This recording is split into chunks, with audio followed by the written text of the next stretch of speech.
चुनाव सामने है और एक शब्द है जिसकी हर तरफ बात हो रही है। यह शब्द है ओबीसी।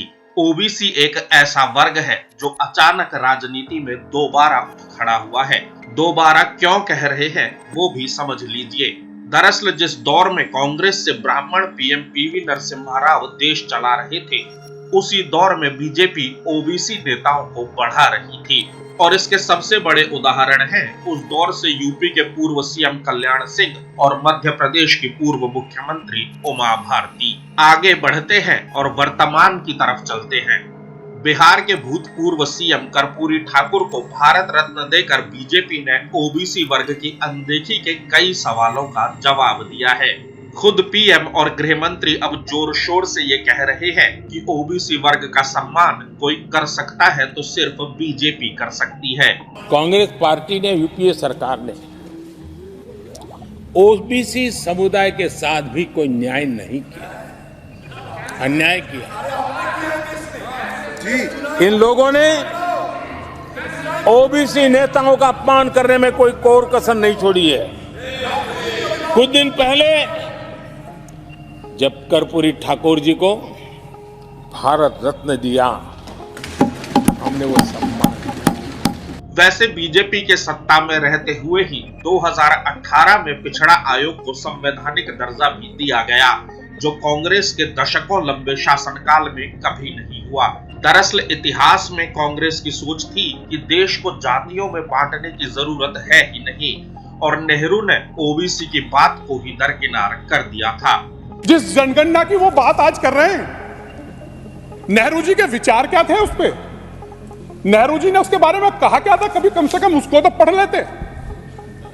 नेहरू जी ने कहा था,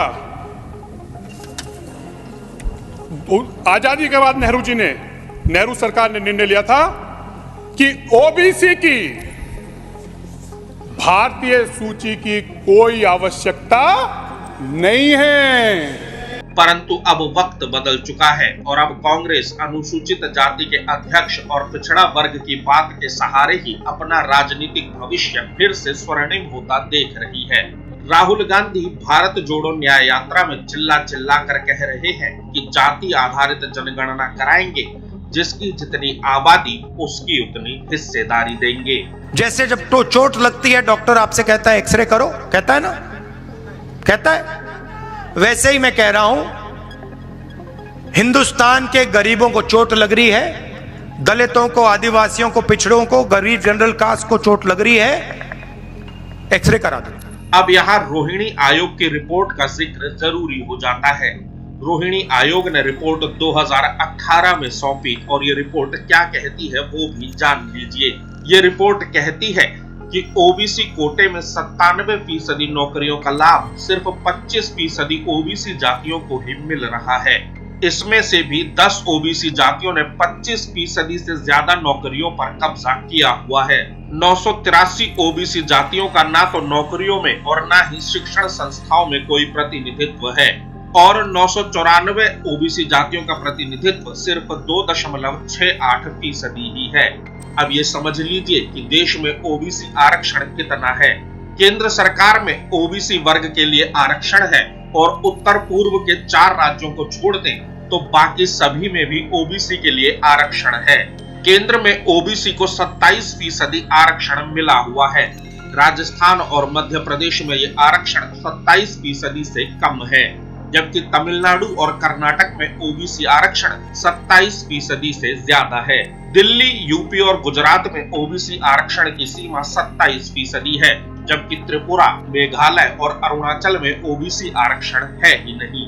अब ये सोचिए कि आरक्षण तो सभी ओबीसी जातियों के लिए लागू है, इसके बावजूद जब लोग आरक्षण का लाभ लेने की कोशिश नहीं करते तो उन्हें लाभ किस तरह दिया जाए।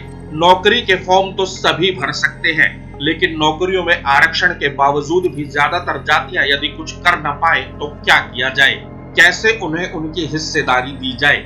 लेकिन राहुल गांधी चीख चीख कर कह रहे हैं कि ओबीसी को उनका हक दिला कर रहेंगे, और इसके लिए राहुल गांधी उद्योगपतियों से लेकर केंद्र सरकार में काम करने वाले ब्यूरोक्रेट्स और मीडिया में काम करने वाले लोगों तक के आंकड़े गिनवा रहे हैं। हिंदुस्तान की सबसे बड़ी कंपनियों की लिस्ट निकालो। 200 सबसे बड़ी कंपनियां, उनकी मालिकों के लिस्ट में आदिवासियों के कितने नाम? एक नाम है, एक नाम नहीं है।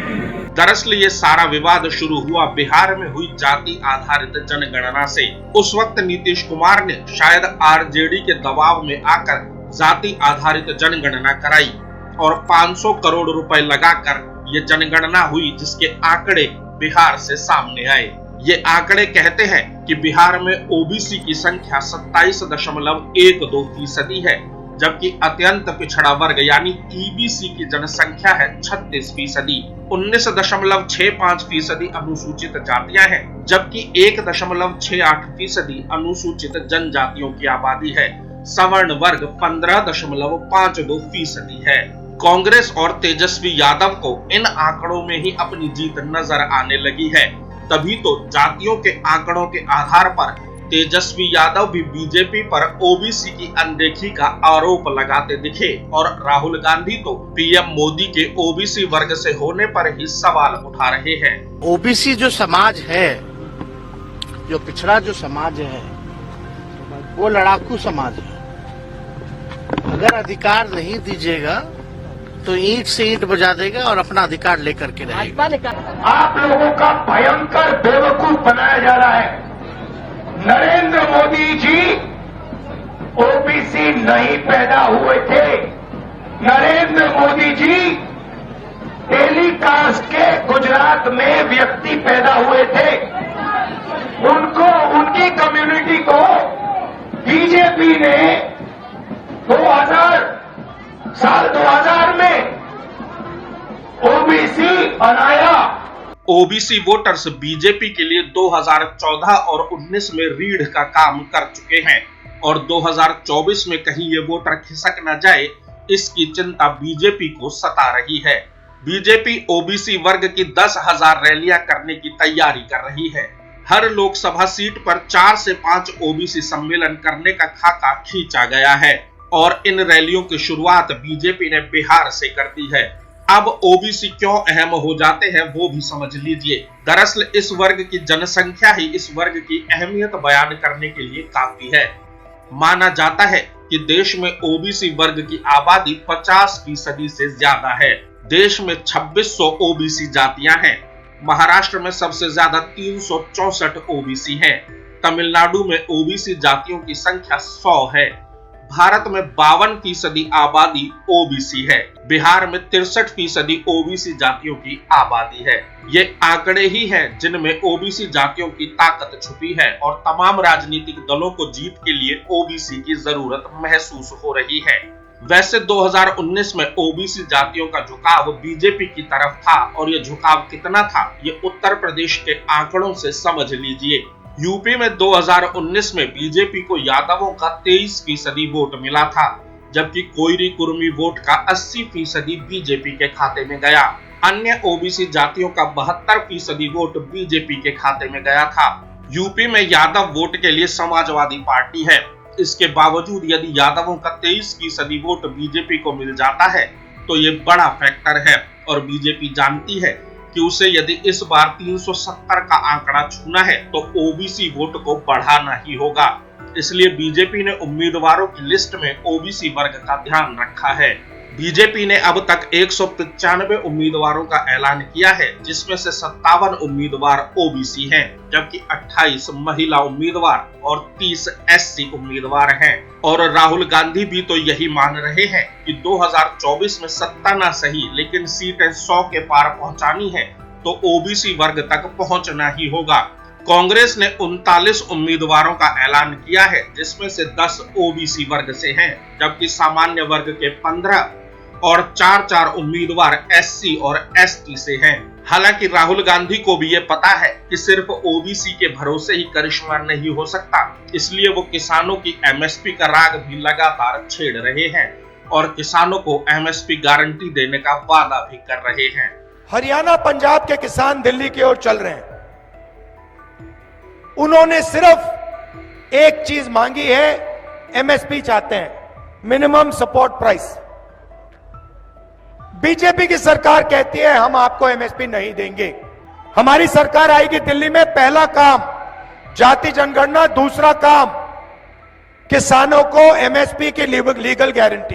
अब ये समझ लीजिए कि 52% आबादी के वोट जिस तरफ पड़ेंगे वो ही प्रधानमंत्री चुना जाएगा।